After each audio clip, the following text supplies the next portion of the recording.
আসসালামু আলাইকুম। আমি আজকে জাস্ট কিছুক্ষণ আগে, ঘন্টাখানেক আগে পিনাকিদার একটা ভিডিও আপলোড হয়েছে, যেটা আহ, বর্তমান যে সচিবালয়ে আগুন এবং এর সাথে যে আহ, প্রশাসনিক ক্যাডারের ইয়াদের যে কর্মকর্তাদের যে বিভিন্ন প্রমোশন টমোশন দেওয়া হয়েছে, এ ব্যাপারে একটা ভালো প্রতিবেদন করেছেন। I salute it, it was absolutely fine. এর সাথে উনি যে কথা বলেছেন, হ্যাঁ, সেনাবাহিনীর অনেক বঞ্চিত অফিসার আছে, তাদেরকে দেওয়া উচিত ছিল। সেনাবাহিনী এই ইয়ার সময়, এই গত 15 বছরে অনেক অফিসার চাকরিচ্যুত হয়েছে, অকালীন অবসরে গেছে, is from captain to major general, even লেফটেন্যান্টও কিছু আছে। তাদেরকে অবশ্যই কম্পেনসেশন করার কথা ছিল। সেই হিসাবে সেনাবাহিনীকে না করে প্রশাসনকে অনেক কিছু সাপোর্ট দিচ্ছে। বাট আমি আবার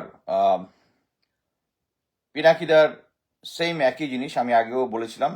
উনি আবার জেনারেল ইকবাল করিম ভূঁইয়াকে প্রমোট করা শুরু করেছেন, যেটার আমি তীব্র প্রতিবাদ জানাই। ইকবাল করিম ভূঁইয়া সম্বন্ধে পিনাকিদা যে কথাগুলো বলেছে, রং। একটা হচ্ছে, উনি 2014 নির্বাচনটা কে করেছিল? কে তখন সেনাপ্রধান ছিল? পিনাকিদা এটা জিজ্ঞেস করেন না? আপনার সাথে ইকবাল করিম ভূঁইয়া স্যারের তো খুব ভালো যোগাযোগ আছে। 2014 ইলেকশন প্রথমবার যখন সমস্ত কিছু নর্ম ভেঙে আওয়ামী লীগকে নির্বাচন করে, আর্মি তার পাশে সাপোর্ট দেয়, জেনারেল ইকবাল করিম ভূঁইয়া কোথায় ছিলেন তখন? আপনি দেখিয়েছেন যে 4ই আগস্ট উনি অফিসারদের ইয়াতে অ্যাড্রেস করেছেন, ওইটা আবার আপনি ক্লিপটা দেখাইছেন। এখন আপনার ইনফরমেশন আছে, আমারও আছে। আপনি এখন হিসাব করে দেখেন। আপনার কি মনে আছে যে আপনিও বলেছিলেন, জানি না, যে শেখ হাসিনা পালিয়ে গেছে এর কিছুদিন পরে। অ্যান্ড এখন ডিটেল ইনভেস্টিগেশনে যেটা বের হয়েছে, সেটা হচ্ছে সে পালানোর প্ল্যান অনেক আগে থেকেই করেছিল। এবং আমরা যখন বলেছি পালিয়ে গেছে, তখন আমি আরেকটা ভিডিওতে বলেছিলাম যে সে একটা ড্রাই রান করেছে, এয়ারফোর্সের বিমান দিয়ে ড্রাই রান করেছে। কোথায় সে চলে যাবে? মিডল ইস্টে যাবে না অন্য কোথাও যাবে? এবং ওইটার ইনফরমেশন পেয়েছিলাম। দ্যাট মিনস শেখ হাসিনা চলে যাবে, এটা অনেক আগেই তারাও নিজেরাও বুঝতে পেরেছিল। যে লাস্টের যে জিনিসগুলো হচ্ছিল, যে যাবে কি যাবে না, সে স্টাবার্ন হয়ে আছে, এগুলো হচ্ছে প্লেলেট।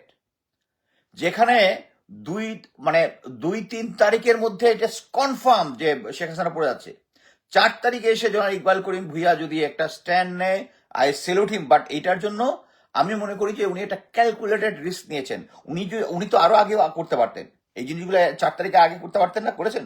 আমি অনেক অফিসারকে চিনি যারা ইকবাল করিম স্যারকে রিকোয়েস্ট করেছিলেন এটার ইয়াতে আসার জন্য, যারা গ্রাউন্ডে থেকে এর প্রতিবাদ করতেছিল। উনি তখন কথা শুনে নেয়। এখন আসি হচ্ছে উনার যে ভারতীয় কানেকশনটা নিয়ে। আমি এর আগে এটা নিয়ে অনেকবার কথা বলেছি। আপনারা সবাই জানেন এখন বাংলাদেশ ইউনিভার্সিটি প্রফেশনালস প্লাস হচ্ছে আমাদের যে এএফডব্লিউসি, এনডিসি, এই যে কলেজগুলো আছে, এগুলাতে ভারতীয় অফিসাররা ওখানে প্রশিক্ষক হিসেবে আছে। কবে থেকে আছে? যারা ইকবাল করিম ভূঁইয়াকে জিজ্ঞেস করেন। যখন এনডিসি এবং এফডব্লিউসি দুইটা কোর্স হয়, কোর্সের যে সিলেবাসের কি কি সিলেবাস পড়ানো হবে, সমন্বয় হবে, এইটার জন্য একটা বোর্ড হয়। বোর্ডের মধ্যে ভারতীয় অফিসাররা ছিল। General Iqbal Karim Bhuiyan allowed that. এবং ওই যে মানে এই বোর্ড প্রসিডিং গুলা কিন্তু এখন আছে, থাকার কথা। এই বোর্ড প্রসিডিং গুলা চেক করা দরকার, কার সময় এটা হয়েছিল। আমি যদি ভুল হয়ে থাকি, জেনারেল ইকবাল করিম ভূঁইয়া পরে হয়েছিল, let me find out the fact যে কার আমলে এইটা হয়েছিল। এবং they are still continuing serving in Bangladesh army, ভারতীয় প্রশিক্ষকরা। এবং এটা জেনারেল করিম মতো লোক অ্যালাউ করেছেন। আমি আমার আগের এক্সপিরিয়েন্স বলেছি। আমি যখন সিও প্যারা কমান্ডো ব্যাটালিয়ান, উনি ভারত থেকে ঘুরে এসেই উনি 2টা প্যারা ইনফেন্ট্রি ব্যাটালিয়ান বানিয়েছেন, যেখানে প্যারা ইনফেন্ট্রি আমাদেরকে ডেপ্লয় করার সাফিসিয়েন্ট এয়ারএসএফ নাই। তখন at the same time Bharat তখন 13টা প্যারা ইনফেন্ট্রি করতেছিল। কারণ কি? We are allied forces. এখন উনি খুব বলতে পারেন, উনি খুব কি বলে, দুর্নীতিমুক্ত। ইয়া আপনারা গিয়ে খোঁজ দেন, জেনারেল ইকবাল করিম ভূঁইয়ার যে বর্তমানে যে বাসাটা আছে, বাসার সামনে যে একটা মজা পুকুর ছিল, ওই পুকুরটা একটা পার্ক হয়েছে, পাশে যে রাস্তা হয়েছে, ওখানে একটা মসজিদ হয়েছে সেম ডিজাইনের। এটা হচ্ছে মিরপুরের মহাখালী ডিওএইচএস একটা কোরা। আপনারা গিয়ে এটা ইনভেস্টিগেট করেন যে এইটার পেমেন্ট কে দিছে, এই যে এই বিল্ডিং গুলো যে এই যে পার্কটা বানিয়েছে, রাস্তাগুলা যে করেছে, কোন খাত থেকে টাকা আছে? ডিওএইচএস কর্তৃপক্ষ টাকাটা দিছে? খোঁজ দিয়ে দেখেন। This is spend from the army fund. এবং উনি যখন সেনা প্রধান ছিলেন, উনি, এর আগে আমি ডিটেলসটা দিয়েছি, নিয়ারলি 600 কোটি টাকা উনি ওভার এক্সপেন্ডিচার করেছেন বিভিন্ন জায়গায়। এবং এইটা নেক্সট 2 চিফকে কন্টিনিউ করতে হয়েছে এটাকে অ্যাডজাস্ট করার জন্য। এমইএস এর বছরের বাজেট হচ্ছে 145 কোটি টাকা, উনি 600 কোটি টাকার কাছাকাছি খরচ করে ফেলেছেন। এবং করেছেন এই যে উনার বাড়ির কাছে পার্ক বানিয়েছেন উনি। সো আমার কাছে আরো অনেক তথ্য আছে, উনার গ্রামের বাড়িতে একটা কনস্ট্রাকশন কাজ বা মসজিদ বা কিছু একটা কাজ করে উনি সেনাবাহিনীর ডোজার নিতে চেয়েছিলেন আর্মি হেডকোয়ার্টার থেকে, এমইএস ঢাকা থেকে। ওখানকার যে জি আর্মি আছে, জি আর্মি তখন জাস্ট মাত্র রিটায়ারমেন্টে গেছে, জি আর্মি ওটা আটকাই দিয়েছিল, দেয় নাই তাকে নিতে। খোঁজ খবর নিয়ে দেখেন। So please, general Iqbal Karim Bhuiyan, আমি আগেও বলতেছি যে ভারতের সাথে যে কানেকশনটা আছে, this is very deep rooted.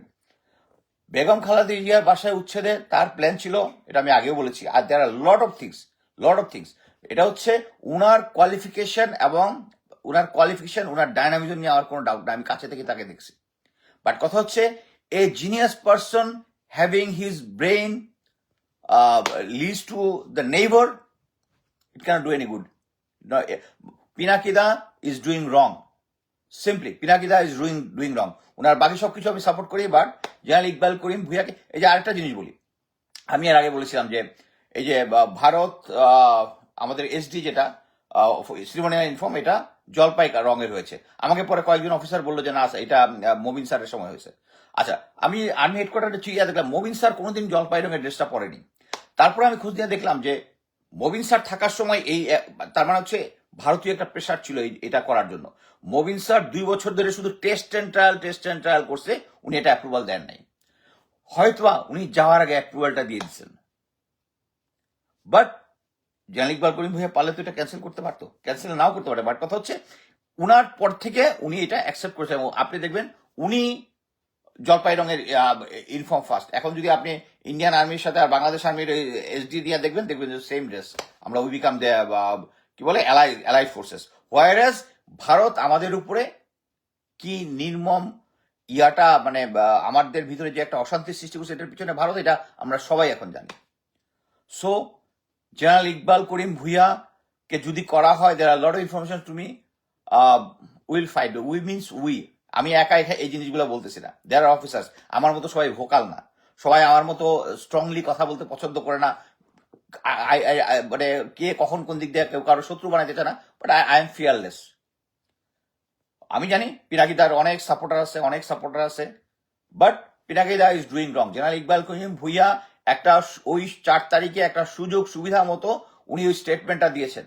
উনাকে পিনাকিদা জিজ্ঞেস করেন নাই 2014 ইলেকশন উনি কিভাবে করিয়েছেন, উনি তো তখন সেনাপ্রধান ছিলেন। এসব তো মানে আমি খুব শক্ট হই যে পিনাকিদার মতো লোক এই সমস্ত জায়গায় কনভিন্স। আমি জানি পিনাকিদার সাথে ইকবাল করিম ভুইয়ার সরাসরি যোগাযোগ আছে, এবং he is a very smart man, he is probably convincing with something else. এটাই পিনাকিদা যেটা বলছে, আমি সবকিছু সাপোর্ট করি। Less promoting general Iqbal Karim Bhuiyan. ধন্যবাদ।